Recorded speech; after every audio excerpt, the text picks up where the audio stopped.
chapter 6, Pasuk Aleph.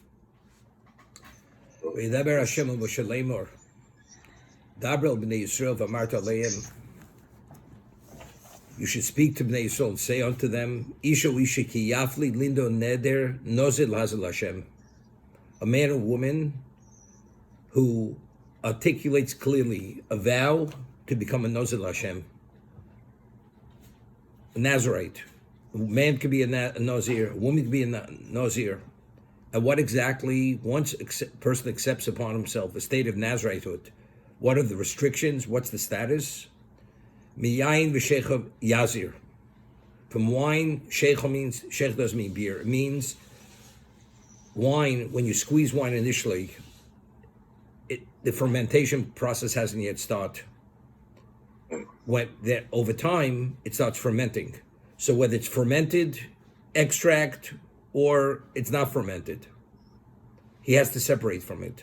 Chometz, yayin v'chometz shecher. What about it sours? That's wine vinegar. Lo yishteh v'chomishas hanovim lo yishteh v'hanovim lachim iveshim lo yochel. Even the grapes, it's not only the extract, the wine, but the grape itself, whether it's the grape with its juice in it or like a raisin. Kol yemei nizro mikol asher yeyoser migefen hayayin michartzan v'adzag lo yochel. Whether it's grape skins, the seeds, grape oil, the extract of the oil, of the seeds, grape. Kol yemei neder nizro tar lo yaval rosho. Ad melos hayomim asher yazir v'Hashem kodesh yeh gadol peres sar rosho. Now, it's very interesting. Very rarely, this is, I think, the only instance in the Torah that a halacha is learned from a gematria. Gematria is numerical value. A Nazir cannot be a Nazir less than 30 days. 30 days, a person says, I am a Nazir, he's a Nazir for 30 days. Person says he wants to be a Nazir more than 30 days, it can be more than 30 days. But minimally, it has to be 30 days. How do we know 30 days is the minimal amount of time a person can be a Nazir? Because it says, Nazir yihiyeh. Nazir yihiyeh, the numerical value of yihiyeh is 30. Wow. That's the basis that we know. Otherwise, there's no other illusion. It's not explicit in the pasuk that a Nazir has to be 30. A Nazir. It's interesting. Of all the halachas in the Torah, this halacha, this law, in terms of the period of time that he's a Nazir, is what? It's alluded through a gematria. Nazir yiyeh. Interesting. We'll see maybe. Now, the Torah over here discusses he's not permitted to drink wine. Any grape derivative, he's not permitted. He's not permitted to cut his hair. And when the 30 days comes, he removes the hair from his head and he burns it in the sanctuary under the korban, under the Shalmi Nazir. The Nazir brings a shlomim, a peace offering. That's one of the peace offerings which are brought. And he burns the hair under that, under the pot when it's cooking that Shalmi Nazir, the peace offering of the Nazir. Okay? Now, when a Kohen Gadol, we know, is not even permitted to contaminate even to his 7 closest relatives. An ordinary Kohen contaminates to his father, his mother, his siblings, his children, and his wife. A Kohen Gadol, a high priest, even to them he's not permitted. He's not permitted. A Nazir, identically, is not permitted to contaminate. Not only, he's not to anyone, even his parents, his siblings, his children, God forbid, and his wife, not permitted. We find there's a parallel between the Nazir and the Kohen Gadol. Not permitted, neither. And it's referred to, he has the crown of God is on his head. And when you that attached, and he's called the Kodesh. The Nazir is called holy. He's in the holy state.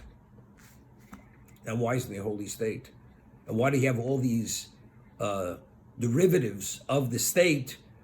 Not to drink wine, not to contaminate, not to cut his hair. We find also another parallel. The halacha is that a Kohen who drinks wine, even as much as a revius, 2.9 ounces, if he officiates, the service is not valid. Not valid. Why? We're not talking about drunkenness. Drunken, we understand, it's inappropriate. But even if you drink the minimum amount of wine, the Kohen is disqualified until the wine passes. The effect of wine passes.